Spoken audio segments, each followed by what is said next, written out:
Hey YouTube, it's Falling Star T, and I actually don't know how to edit video. At least not this video, and at least not in the way that I really want to. But because I've had this project in my head for so long, I figured that the best route is the done is better than perfect route. And in any case too, these workshop videos are going to be more podcast style, so I hope you forgive the lack of visuals. Instead, I hope you're just able to relax, kick back, and enjoy what you hear. That said, thanks for watching. Or, well, listening. Here we go. Hi YouTube, my name is Falling Star T, and welcome back to Let's Play Golden Sun. Kidding and surprise, welcome to the very first episode of Let's Workshop Golden Sun. I'm actually going to split the workshop into two parts to keep myself from going crazy with perfectionism. That said, in this episode, here's what we're going to talk about. We're going to talk about my qualifications and why exactly I'm doing this. Next, we're going to jump into a summary of the game, and finally, we'll end it with a conversation about the setting. That said, here are my qualifications and why I'm doing this. I know it's probably a little extra for me to put my qualifications in here, but at the same time, it feels right, so I'm just gonna do it. I have watched and read a number of Golden Sun Let's Plays a ridiculous number of times.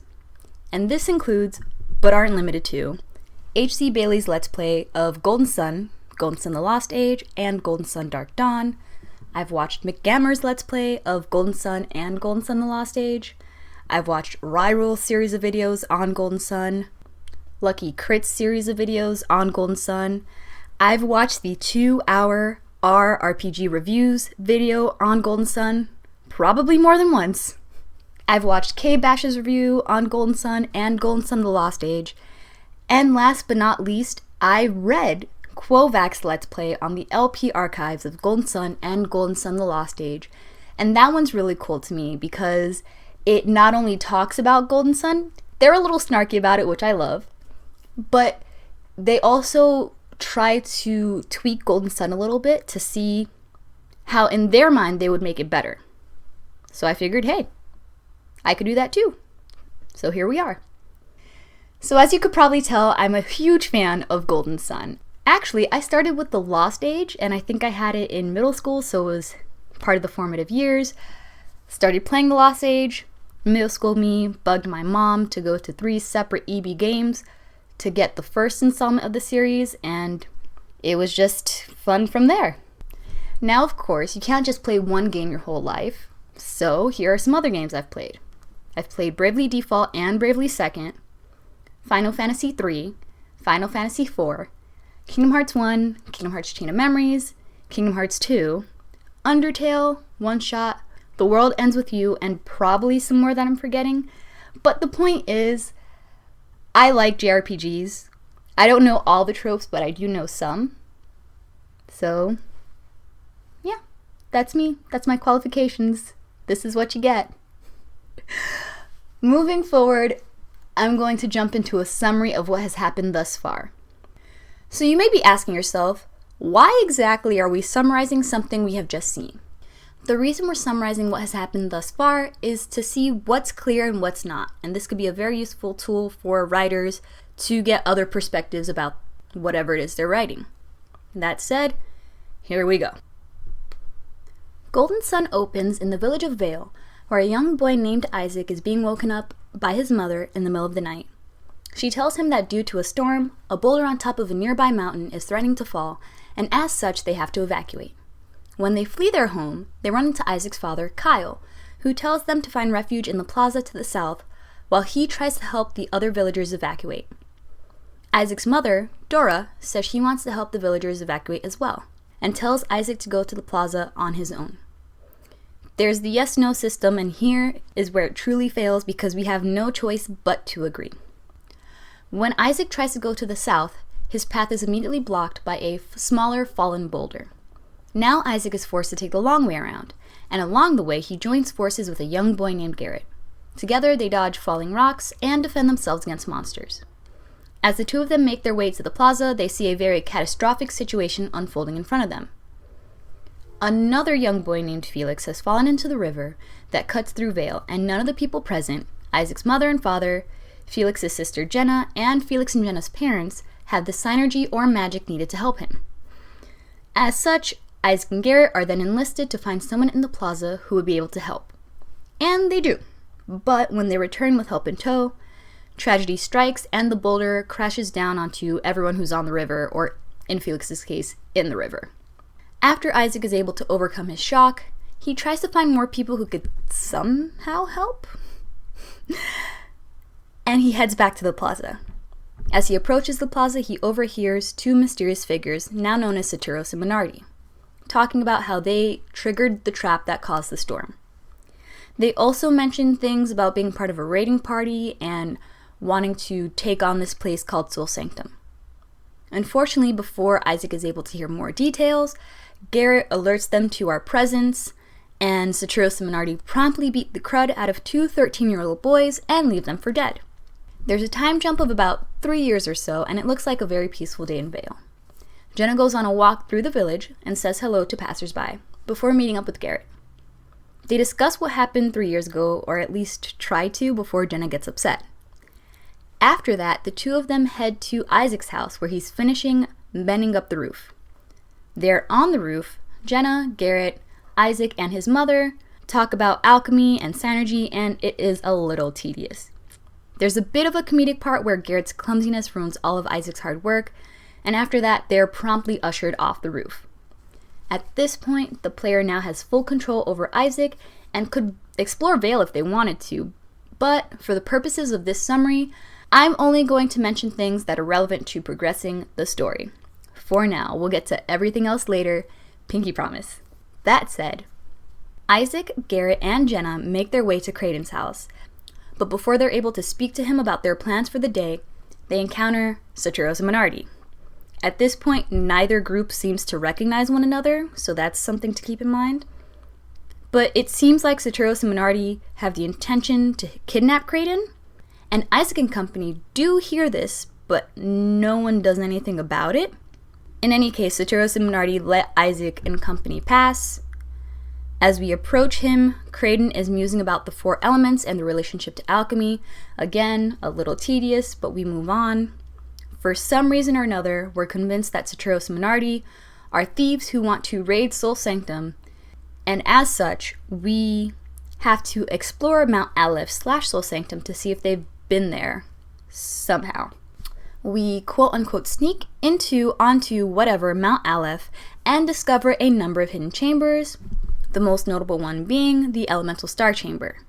Here's where Kraden explains that the elemental stars house the purified essence of each element, and with a single gem one could rule the world. Mwahaha. Of course, as a scholar of alchemy, Kraden wants to take a closer look at the artifacts and enlists Isaac and Garrett to retrieve them for him. They get the Mercury and Venus stars before things hit the fan, and the group is ambushed by none other than, you guessed it, Saturos and Minardi. But now there are a few more guys with them. It's revealed that Felix, Jenna's brother, survived the catastrophe from years ago and is now a member of Saturos and Minardi's party. And there's another guy named Alex who takes the Jupiter star from Isaac and Garrett, and then they all tell them to get the Mars star if they want Jenna and Kraden to be unharmed. Once Isaac removes the Mars star from the pedestal, things hit the fan even more, and the once peaceful elemental star chamber is now covered in lava. Not only that, but the guardian of the elemental stars finally appears, and that spooks Saturos and Minardi out. As such, they flee with Jenna and Kraden as their hostages, but before they do, they tell Isaac and Garrett that if they want Jenna and Kraden back, they have to bring them the Mars star. So Isaac and Garrett are freaking out about how they'll survive, but with the help of the Wise One, they do. They exit Mount Aleph/Sol Sanctum before it erupts, and they tell the village leaders about what happened in Sol Sanctum. After a lot of talking, it is then decided that Isaac and Garrett have to go on a journey to retrieve these stolen elemental stars, keep the lighthouses from being lit from Saturos and Minardi, and get Jenna and Kraden back. That said, there are a couple things that I didn't mention in that summary that are also relevant, but they also mess with the flow, so here goes. 1. The Jinn. The Jinn are elemental spirits that were released when Mount Aleph / Soul Sanctum erupted. And 2, the Wise One, through the Great Healer, mentions that Felix has to be the one to unlock the power. I'm not letting anyone forget that fact. If you were to do some digging around Vail, if you were to explore before going to Soul Sanctum, here's what you'd find out. You would find out that Mount Aleph is actually really important to Vail. It's so important that some people pray / meditate on it daily. In fact, there's at least one person who believes that had people been more faithful to Mount Aleph, the whole catastrophe 3 years ago wouldn't have happened. We also find out that the people of Vail consider themselves to be a chosen people, and that their synergy is proof of that. There are also a number of laws in Vail, the most notable 2 being 1, get permission to leave the village, and 2, never show synergy to others. Leaving Vail is a big deal because, quote-unquote, few people outside of the village have / know about synergy. It's not sure how this person knows this, but cool. It's also mentioned that it's going to be a little bit difficult to show outsiders synergy because only people with synergy can tell when synergy is being used. Kraden is actually a guest in Vail. He came to study Mount Aleph. Let's put a pin in that. We find out that Garrett has siblings, and not only that, but he is the grandson of the mayor of Vail. Speaking of family ties, while Jenna did in fact lose her mother and father, thereby making her an orphan, she wasn't alone all those 3 years. She was actually living with her aunt and her grandparents. Oh, and I also forgot to mention that other people died in the storm 3 years ago. Other important details include that we're on the continent of Angara, and there's another continent called Gondwan. And last but not least, if you take the time to explore Vail a little bit, you can meet up with Felix. Moving forward, let's talk about Vail. As I mentioned previously, Vail is a town charged with a very sacred duty. And that duty is to protect the elemental stars that are hidden in Soul Sanctum. As such, or because of that rather, why exactly is Kraden allowed to live there? Don't get me wrong, I don't mind that the people of Vail are hospitable, but at the same time, you really have to question how seriously they take their duty as preventers of, what can I even say, the end of the world, catastrophe, Armageddon, doomsday, that they'll allow someone whose main purpose is to study and expose, maybe not literally, but figuratively expose their secrets to the world, or at the very least, spoilers. Kind of. If you've played, you know what I mean. We'll get to it. But it's just very, very confusing to me. Another thing that's confusing to me, if you haven't been able to tell already, is the distinction between Mount Aleph and Soul Sanctum. And I know this may be me being nitpicky, but at the same time, I really have to know. It seems like Soul Sanctum is carved into Mount Aleph, but at the same time, they seem to be considered 2 separate things.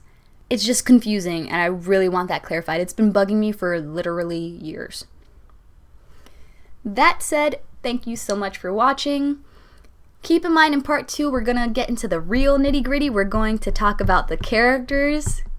We're going to talk about whether or not this was a successful introduction into the Golden Sun series. We're going to see what we can tweak. And we're going to end with questions that you, all of us have. So that said, like, comment, and subscribe. And until next time, carpe diem. Bye.